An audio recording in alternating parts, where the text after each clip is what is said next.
Cuando el pequeño punto rojo de grabación parpadea en la pantalla del teléfono, que está boca abajo sobre la mesa, se puede atribuir a un fallo técnico. Cuando sigue parpadeando en completa oscuridad, con el monitor apagado y cargándose, todavía se puede explicar por el cansancio de los ojos. Pero cuando por la mañana aparece en la memoria un nuevo archivo, largo y ordenado, grabado en un momento en el que estabas durmiendo, las explicaciones habituales se vuelven mucho menos convincentes. Saludos a quienes escuchan esta historia. Gracias por su atención. Escriban en los comentarios desde dónde la han reproducido y les deseo una escucha tranquila, pero atenta. Ella comenzó a llevar un diario de audio después de la terapia, no por una buena vida. Las sesiones eran caras. El trabajo en el servicio de asistencia le quitaba fuerzas, y aún así, dentro de ella quedaba demasiado sin decir. La terapeuta le sugirió que anotara sus pensamientos entre sesiones. Era más barato y más claro que repetir una y otra vez lo mismo cada semana. Tenía un teléfono sencillo, una grabadora integrada y un piso barato de alquiler, una mesa, una cama, una ventana al patio, al otro lado de la pared, la televisión de otra persona y un ascensor que a veces vibraba por la noche. No le gustaba su voz. Desde pequeña, otros la habían corregido. La profesora reescribía sus redacciones. Su madre formulaba las respuestas por ella. Le explicaba cómo decirlo correctamente. Con el tiempo, se instaló en su cabeza la sensación de que su verdadera voz estaba en algún lugar dentro de ella y que lo que salía al exterior era solo una versión editada. El diario de audio parecía un intento de hablar por fin sin editores. La primera noche se sentó a la mesa, puso una taza de té, dejó el teléfono sobre un mantel, encendió la grabadora y empezó a hablar. Al principio de forma incoherente, con largas pausas, luego con un poco más de seguridad. Habló del cambio, del miedo a perder el apartamento, de los hábitos infantiles. En un momento dado, sintió que le sudaban las manos y pulsó bruscamente "Stop". Decidió que era suficiente y dejó el archivo para el día siguiente. A la noche siguiente, se quitó los auriculares de trabajo y puso la grabación. Los primeros minutos coincidían con lo que recordaba. Frases indecisas, palabras habituales. Pero hacia la mitad, algo cambió. La voz se volvió más grave, más tranquila. Cada frase era fluida. Los mismos acontecimientos del día, pero contados sin probablemente ni quizás. Las frases eran más duras, más precisas, como si alguien hubiera cogido su texto y lo hubiera reescrito. Las entonaciones seguían siendo las suyas. La respiración, las consonantes sordas, el roce del cable. Pero el tono del discurso era diferente, frío y seguro. Decidió que era el efecto de la mejora del sonido tras actualizar la grabadora. En los ajustes acababa de aparecer la función de igualación del volumen. Achacó la rareza a los algoritmos y al cansancio, pero luego empezaron a aparecer pequeños detalles que no encajaban con esa explicación. Primero, comenzaron a aparecer copias en la lista de archivos. Para cada fecha ya había 2 registros, el original y otro marcado como procesado. Ella no había iniciado el procesamiento ni pulsado botones innecesarios. Las nuevas versiones aparecían al cabo de unas horas, a menudo por la noche. En las propiedades de algunos archivos se indicaba que la fuente de sonido era externa. Ella nunca había tenido un micrófono externo. Leyó foros, encontró un par de quejas sobre errores, pero la hora de creación de las grabaciones, que coincidía con su sueño más profundo, seguía llamándole la atención. Luego, comenzaron a surgir inconsistencias en las palabras. En su memoria, recordaba haber confesado que tenía miedo. En la grabación, la voz afirmaba con calma que no le importaba. donde ella susurraba por la noche que estaba tratando de aguantar, en la versión editada se escuchaba que hacía tiempo que se había resignado. El significado cambiaba ligeramente, pero siempre hacia una fría claridad, como si alguien dentro del archivo tachara los bordes suaves y añadiera conclusiones firmes. Decidió hacer una prueba. Una noche, encendió la grabadora y deliberadamente se limitó a enumerar secamente lo que había comprado, cuántas horas había trabajado y a qué hora se había acostado. Sin emociones, solo hechos. La grabación duró unos minutos. Guardó el archivo, envió una copia a la nube para tener una versión limpia y se fue a dormir. Por la mañana, la duración del archivo en el teléfono ya era diferente, casi el doble. En la nube seguía estando la versión antigua y corta. En el teléfono, primero se escuchaba su lista seca. Luego, había un breve silencio y después comenzaba esa misma voz monótona. Él volvía a contar el día y añadía lo que ella no había dicho, que las quejas de los clientes la habían irritado todo el día, que envidiaba a un compañero que sabía defender su tiempo, que le resultaba más fácil callarse que discutir. Eran pensamientos residuales, que realmente le rondaban por la cabeza, pero que nunca se atrevía a expresar en voz alta. Ese mismo día, apareció debajo de su felpudo una llave desconocida del interfono. Era un llavero gris normal, con los bordes estriados. En el plástico estaban grabadas las letras de su nombre. Ninguno de sus conocidos le había prometido pasarse por allí, y no conocía a ningún vecino capaz de gastarle una broma así. Dejó la llave en la estantería y decidió considerarlo una extraña coincidencia. Por la noche, mientras escuchaba la nueva grabación, oyó como una voz tranquila enumeraba los acontecimientos del día y luego decía que había vuelto a encontrar la llave debajo de la puerta. La palabra vuelto le llamó más la atención que el propio llavero. En realidad, era la primera vez que ocurría, pero en la grabación sonaba como un ritual habitual. Entonces, abrió el cuaderno y comenzó a recopilar pruebas a su manera. Dibujó una tabla, la fecha, la hora de sus propias grabaciones, la hora de aparición de las copias, notas sobre la luz que se apagaba en el vestíbulo, sobre el interfono parpadeante, sobre notificaciones aleatorias. Casi todos los archivos procesados nacían en el mismo intervalo, a altas horas de la noche, cerca del amanecer. A esas horas, ella solía caer en un sueño profundo, sin sueños. Al día siguiente, antes de la siguiente sesión, decidió dar un paso más.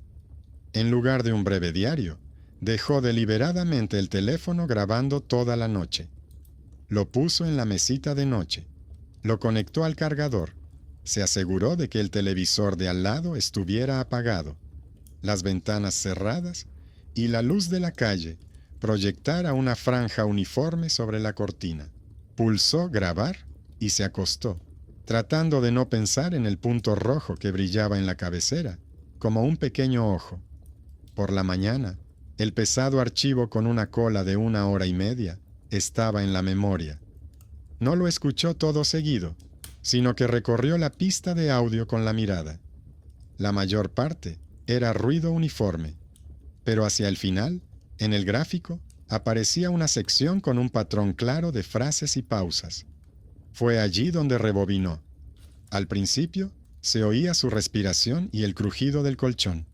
Luego, una breve pausa, como una inspiración antes de hablar. Y después, la voz, clara, segura, sin titubeos. Él hablaba del día anterior. Reconocía que ella tenía miedo, que estaba enfadada, que temía convertirse en una prescindible en su propia vida. Hablaba en primera persona, como ella nunca se había atrevido a decir en voz alta, ni al terapeuta, ni a los amigos, ni a sí misma en privado. Ella estaba sentada junto al teléfono y comprendió dos cosas al mismo tiempo. La primera, Sin duda era su voz, con las mismas pausas para respirar, con la habitual sordera al final de las frases. La segunda. No era ella quien elegía esas palabras. Alguien dentro de la grabación había decidido hablar por ella mientras ella guardaba silencio. Y cada nuevo archivo que aparecía por la noche se parecía cada vez menos a una interferencia accidental y cada vez más al trabajo meticuloso de alguien que sustituía a su narradora viva e insegura por otra fría y conveniente. En algún momento se dio cuenta de que estaba sentada sin respirar. La pausa entre dos palabras de la grabación se extendió a ella misma. El teléfono se volvió pesado como un ladrillo. Apagó la reproducción, pero eso solo intensificó el silencio. Parecía que la habitación aún conservaba la entonación de aquella voz nocturna, y que, si pulsaba la pantalla, volvería a hablar por ella, sin su participación. Su primera reacción fue querer borrarlo todo. Abrió la lista de archivos y empezó a arrastrar cada uno de ellos hacia la papelera. Las grabaciones originales desaparecían obedientemente. Las procesadas también, hasta que quedó uno solo. Junto a él había un icono de fuente externa y una marca que ella no había visto antes. Una pequeña palabra que significaba que el archivo estaba protegido. Al intentar borrarlo, apareció un breve mensaje indicando que la operación era imposible. Restableció la configuración, borró la memoria y reinició el teléfono. Todo lo superfluo desapareció. Ese único archivo permaneció como una pegatina pegada al cristal. Ese mismo día, en el trabajo, el tema de la voz ajena surgió desde otra perspectiva. La joven estaba sentada en la pequeña sala de atención al cliente, donde los altavoces emitían todo el día el mismo mensaje de bienvenida. Una voz femenina tranquila, perfectamente modulada, sin acento. Antes, le parecía simplemente parte del fondo. De repente, se dio cuenta de que algunas de sus entonaciones le resultaban extrañamente familiares. Cuando el contestador automático pronunciaba la frase sobre la espera, las acentuaciones eran exactamente las mismas que ella ponía de niña cuando leía en voz alta un libro, tratando de parecer adulta. En las pausas entre llamadas, escuchó el archivo de prueba interno. Le pareció que detrás de la dicción perfecta se escondía un discurso sencillo, ligeramente editado, como si en algún lugar de la base hubiera una voz viva, recortada y alineada en una máscara conveniente. Al atardecer, ya estaba demasiado agotada para entenderlo, pero el tema le intrigaba. El ordenador de la oficina mostraba que hacía unos meses la empresa había conectado un módulo de mejora automática de la voz y había pasado parcialmente a la síntesis del habla basada en las grabaciones de los operadores. Eso explicaba las entonaciones familiares. Al parecer, parte de sus antiguos turnos se habían convertido en una plantilla para un saludo impersonal. Alguien del departamento técnico había marcado una vez la casilla de aceptación y ahora el sistema aprendía a hablar utilizando sus voces como material. En casa le esperaba una nueva sorpresa. Al subir a su piso con la bolsa de la compra, vio junto a la puerta de su vecina una caja de cartón con la etiqueta del servicio de mensajería. En la caja estaba su nombre, pero otro número de apartamento. Llamó a su vecina, que se sorprendió. No había pedido nada. Juntas miraron debajo del precintado. Dentro había una pequeña grabadora externa, con la batería y las instrucciones ya incluidas. En el formulario del remitente figuraba una empresa cuyo nombre no le decía nada, y en la columna Comentarios se indicaba que el dispositivo ayudaría a sistematizar las notas personales y a obtener un sonido más nítido. La vecina bromeó, diciendo que se trataba de algún tipo de promoción publicitaria, y le ofreció quedarse con el paquete, ya que su nombre figuraba en la caja. La joven dudó, pero no rechazó el regalo. Por la noche, mientras examinaba la carcasa de la grabadora, vio el logotipo familiar de la aplicación que utilizaba en su teléfono. En letra pequeña, las instrucciones indicaban que el dispositivo se podía sincronizar con una cuenta personal para continuar el trabajo ya iniciado con las notas de voz. Quedó claro que no se trataba de un regalo casual, sino de parte de un nuevo servicio. El servicio que le había pedido permiso para mejorar la voz, la consideraba una usuaria activa y ampliaba las herramientas. Dejó la grabadora en la caja y no se apresuró a encenderla. El mero hecho de que la plataforma le ofreciera físicamente el dispositivo para penetrar aún más en su discurso, le parecía demasiado insistente. Para distraerse, volvió a abrir el cuaderno con la tabla. En una columna separada, anotó este envío: fecha, nombre, comentario extraño. Junto a ello, anotó que el archivo que no se podía eliminar había aparecido en el sistema poco antes de la notificación sobre la nueva función de sincronización de dispositivos externos. Por la noche, el sueño fue superficial. Le parecía que, en algún lugar entre el sueño y la vigilia, oía el suave clic del botón de la grabadora en la habitación contigua, aunque no la había encendido. Por la mañana, la caja seguía en el mismo sitio, con el plástico intacto. El cuerpo estaba de plástico limpio, sin arañazos. Se podía achacar a la imaginación. Pero en la memoria del teléfono apareció un nuevo archivo corto, grabado sin su participación. En él, esa misma voz fría decía tranquilamente un par de frases, afirmando que ahora hay un segundo canal, por si el primero se cansa. En la siguiente sesión de terapia, finalmente llevó el teléfono. No contó toda la historia de inmediato, ya que la terapeuta miraba el reloj, tratando de abarcar demasiado en una hora. Eligió un fragmento, el de la noche, en el que la voz hablaba de su miedo a perder su vivienda y de su enfado por su propia pasividad. Puso el fragmento de manera que la especialista solo oyera la parte central, sin los ruidos nocturnos evidentes. Ella escuchó atentamente, asintiendo con la cabeza. Preguntó cuándo se había hecho esa confesión. La joven respondió con sinceridad que no recordaba haber pronunciado esas palabras. Habló de las grabaciones, de las discrepancias, del archivo que no se borraba. La terapeuta no discutió los detalles técnicos. Señaló que la voz que oían era realmente diferente en cuanto al estado de ánimo del habitual con el que la paciente hablaba en la consulta.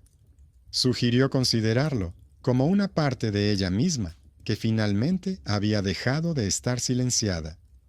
En cierto sentido, como ese mismo editor interno, solo que sin personas externas, pero al mismo tiempo reconoció que el aspecto técnico podía intensificar la sensación de pérdida de control. Al final de la sesión, escribió en una hoja el nombre y el número de su exmarido, que trabajaba como administrador de sistemas y a veces ayudaba a los clientes a lidiar con efectos digitales extraños como este. Dijo que era una persona reservada, que todos lo consideraban un aburrido, pero que sabía examinar con calma los registros y explicar dónde termina la técnica y comienza la psique. Tardó mucho en decidirse a escribirle. Le daba vergüenza, no solo por su relación personal con el terapeuta, sino también porque tendría que volver a contarlo todo desde el principio. Al final, le escribió un mensaje breve y adjuntó las capturas de pantalla. Él no respondió de inmediato, sino unas horas más tarde, pero su respuesta fue concreta. Le preguntó si podía darle acceso a la nube con las copias de seguridad de las grabaciones y a los registros de la aplicación. Ella dudó, pero decidió que peor ya no podía ser. Al fin y al cabo, el servicio llevaba mucho tiempo recopilando su voz, ya que le había enviado una grabadora personal. Esa noche, por primera vez en mucho tiempo, se respiraba un poco mejor en el apartamento. Tenía la extraña sensación de que había aparecido otro oído externo que no escucharía su emotivo relato, sino los datos. Puso la tetera al fuego, recogió la vajilla sobrante de la mesa, dejó el teléfono junto a la caja donde estaba la grabadora y abrió el portátil para cargar los archivos. En ese momento, alguien llamó a la puerta. En el umbral había un hombre de mediana edad con una bolsa del supermercado. Se presentó como el vecino de arriba y dijo que llevaba varias noches seguidas oyendo una voz débil que parecía hablar sola, de forma monótona, sin pausas, a la misma hora. Le preguntó si estaba todo bien, porque al principio pensó que se trataba de una pelea y luego de extrañas transmisiones de radio. Ella se sintió desconcertada, pero luego le explicó que vivía sola y que intentaba no hacer ruido por la noche. El vecino se sonrojó, se encogió de hombros, dijo que tal vez el sonido venía de la tubería y añadió que solo había decidido preguntar por si necesitaba ayuda. Esta breve visita se convirtió en otra línea más en su cuaderno. Ella anotó: el vecino de arriba oye la voz por la noche, cree que habla con seguridad y sin pausas. Por lo tanto, no se trata solo de una alucinación interna con los auriculares. El sonido traspasaba los límites de la grabación y de alguna manera se hacía audible a través de las paredes, al menos para una persona. O bien, el vecino oía algo propio y sus historias simplemente se superponían. Cualquiera de las dos opciones era desagradable.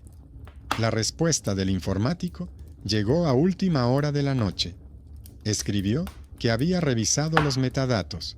Según él, parte de las grabaciones estaban realmente marcadas como procedentes de una fuente externa en determinadas horas de la noche. Pero esa fuente externa no figuraba como un micrófono físico, sino como un perfil de sincronización antiguo, vinculado a otro dispositivo. El nombre del perfil coincidía con el apellido de soltera de su madre. Hace varios años, cuando transfirió los datos al cambiar de teléfono, el sistema le sugirió que combinara los archivos. Ella pulsó «Aceptar» sin leer detenidamente la línea donde se mencionaban las grabaciones antiguas. Entre los dispositivos antiguos figuraba una grabadora que su madre había utilizado en su día para grabar sus notas y recados. Era precisamente ese acto pasado que había olvidado hacía mucho tiempo. El deseo de no perder nada al transferir los datos convirtió las voces de dos generaciones en un archivo común. Ahora, el módulo de mejora del habla no distinguía dónde terminaban las instrucciones de su madre y dónde comenzaban sus propias confesiones. El algoritmo se entrenó con dos variantes a la vez: el tono más severo y seguro de los mayores y el tono suave y vacilante de la menor.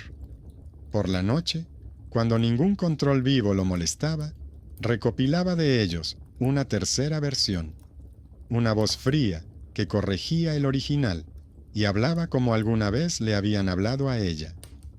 Ella se quedó mucho tiempo sentada sobre esa carta, releyendo las secas frases técnicas.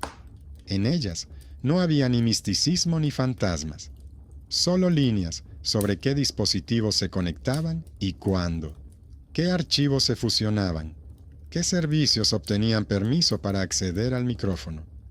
Pero precisamente esa explicación le pareció de repente casi más aterradora que cualquier historia de fantasmas. Resultó que algo impersonal y automático llevaba mucho tiempo trabajando en la tarea a la que se habían dedicado la mitad de su vida las personas que la rodeaban: hablar por ella, mejor, más correctamente, más claramente que ella misma. Y ahora, para recuperar su propia voz, no bastaba con apagar la grabación.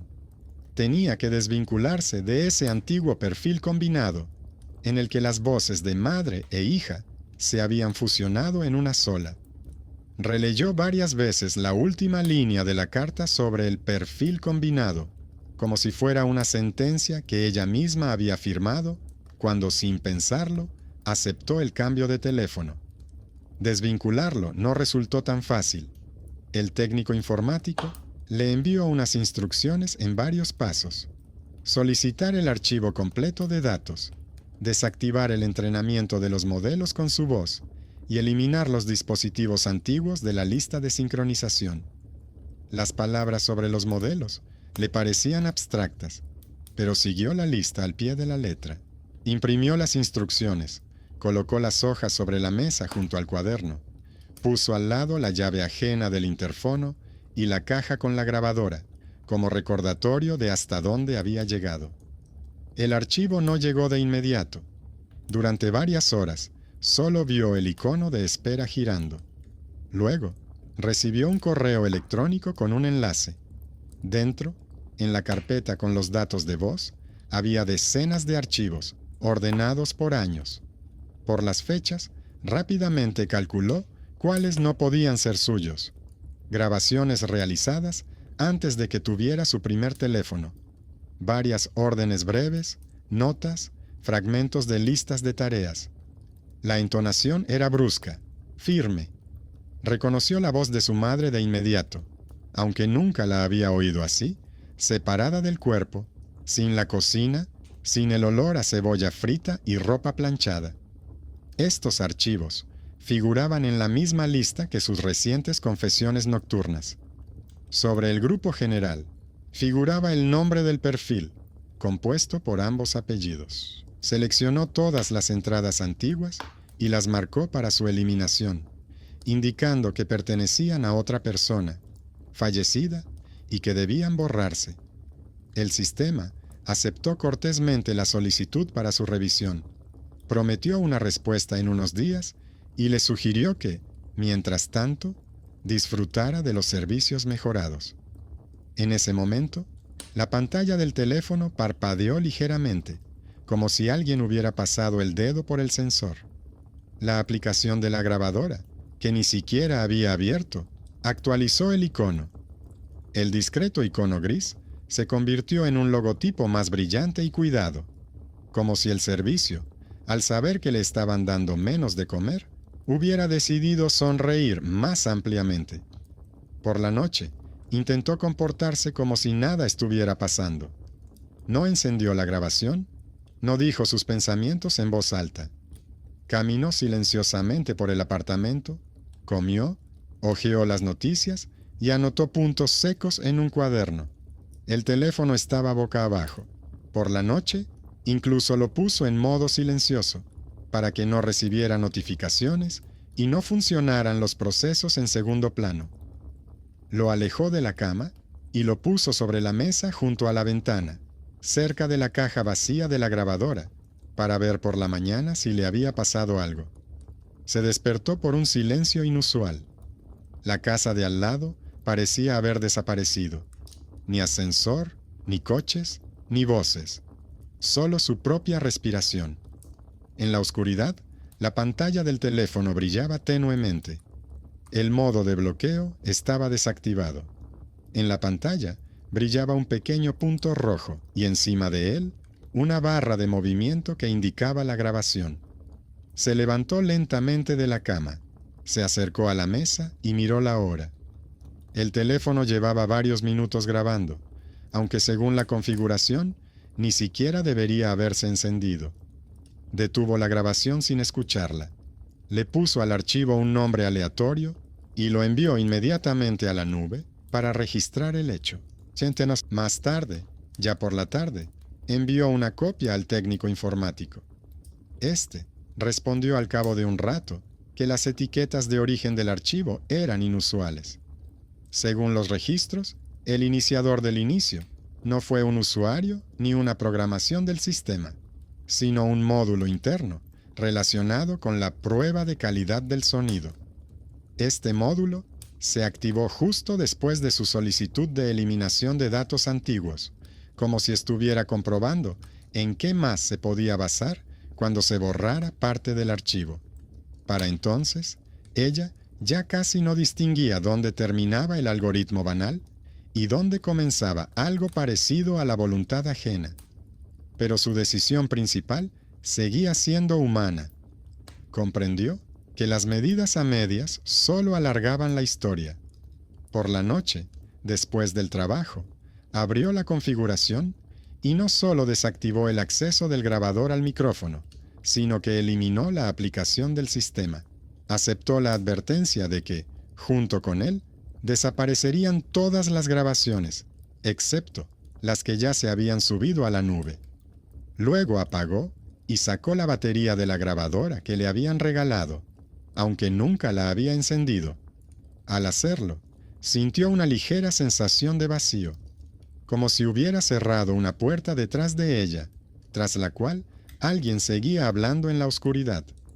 La habitación estaba en silencio, pero ahora el silencio ya no le parecía puro.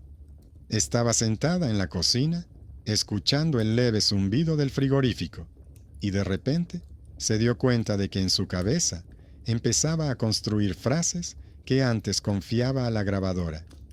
Las formulaciones eran bruscas, frías, convenientes, casi iguales a las de aquellos archivos nocturnos. Resultó que el editor externo del que intentaba deshacerse llevaba mucho tiempo instalado en su interior. Sacó un cuaderno y por primera vez en mucho tiempo intentó escribir a mano, seco, como un informe, lo que había hecho, las solicitudes que había enviado, las respuestas que había recibido. La letra era insegura, las letras bailaban, pero en esas líneas se oía precisamente su voz, con dudas, pausas, fallos. Y eso la asustaba no menos, porque significaba que tendría que luchar no solo contra la aplicación y sus archivos, sino también contra su propio hábito de ceder la última palabra a quien suena más seguro. La respuesta del informático llegó por la tarde, cuando ella ya había decidido que la conversación había terminado. Le informó brevemente que habían aceptado la solicitud de eliminación de los antiguos archivos de voz, pero que en el servicio quedaba otra capa, un modelo de reserva entrenado con datos combinados. Según él, estos modelos viven separados de los archivos, como moldes, y solo se borran cuando se desactivan de forma específica. Le propuso que presentara una solicitud adicional, más estricta, la desactivación completa del entrenamiento con su voz, hasta el punto de detener todos los módulos que utilizan su perfil. Señaló que esto afectaría a la comodidad, desaparecerían las sugerencias, la mejora de la calidad y la personalización. Pero añadió que a juzgar por la correspondencia, la comodidad hacía tiempo que había dejado de ser una ventaja. Ella leyó la carta varias veces. No había nada místico en ella, solo enlaces a formularios y ajustes. Pero detrás de esos enlaces había una idea sencilla. En algún lugar de los servidores se encontraba una versión abstracta de su voz, recopilada a partir de gritos de niña, confesiones nocturnas y órdenes maternas, y si no pedía que la desactivaran ahora, esa versión seguiría hablando cuando le conviniera.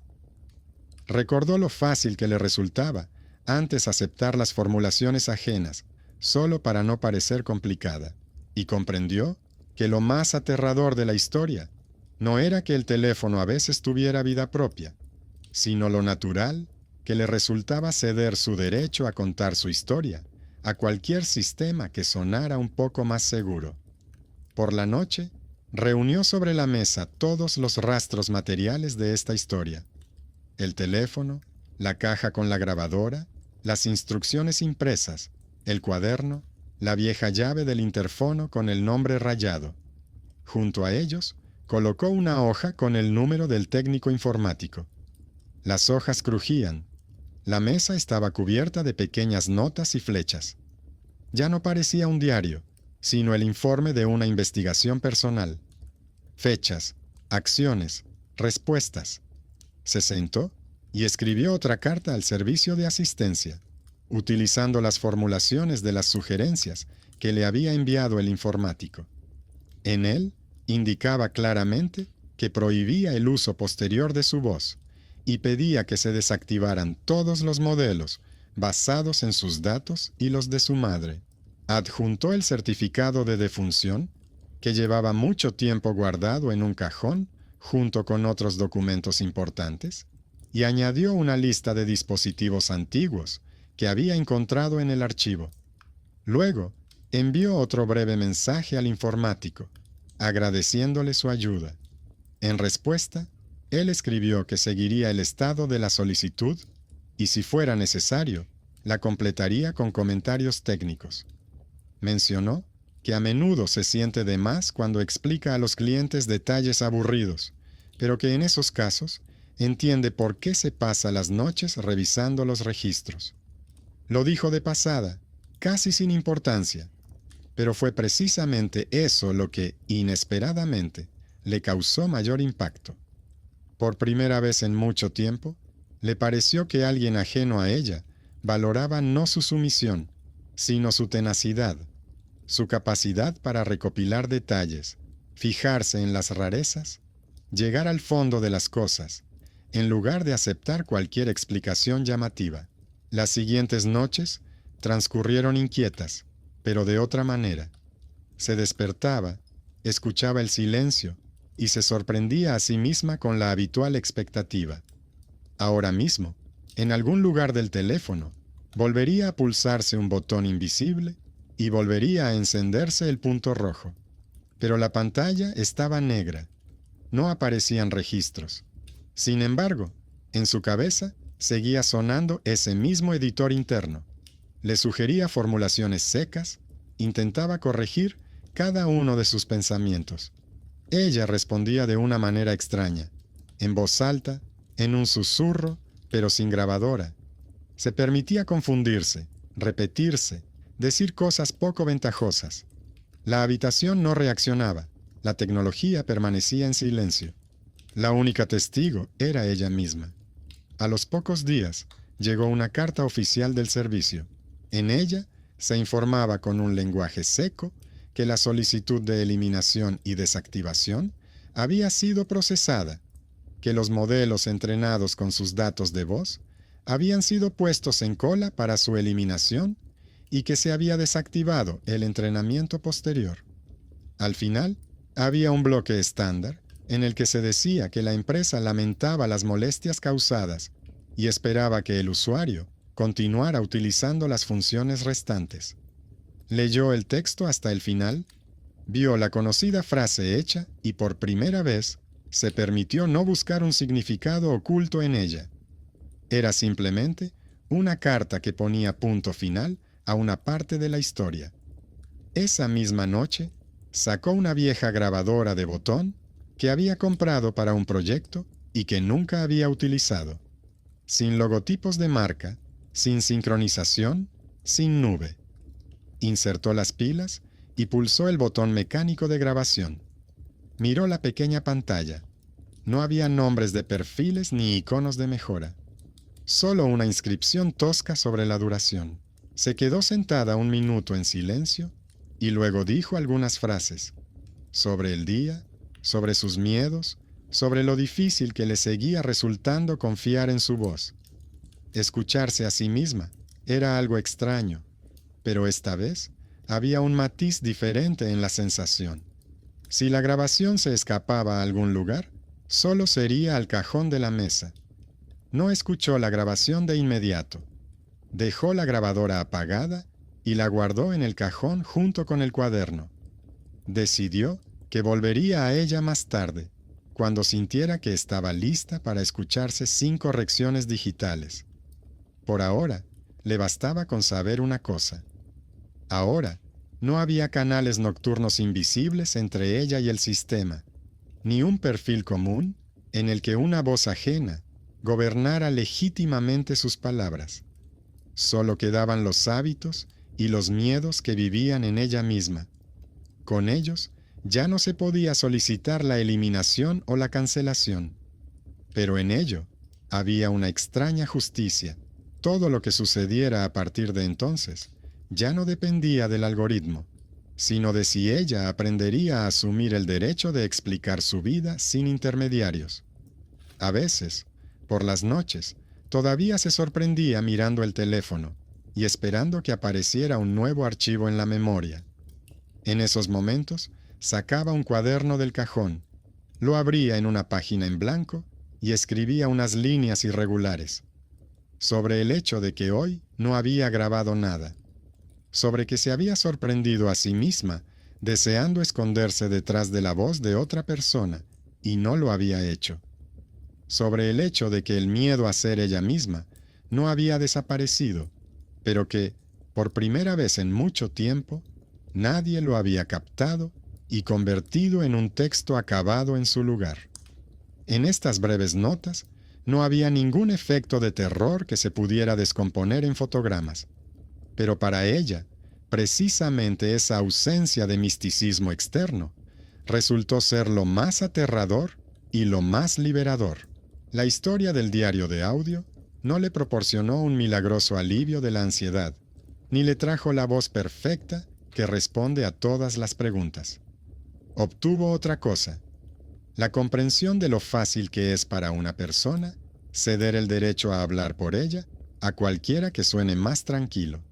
Familiares, jefes, servicios, algoritmos, y la oportunidad de decirle no a ese editor en algún momento. No en voz alta, no en forma de manifiesto sonoro, sino simplemente porque una noche nadie más que ella pulsó el botón de grabar.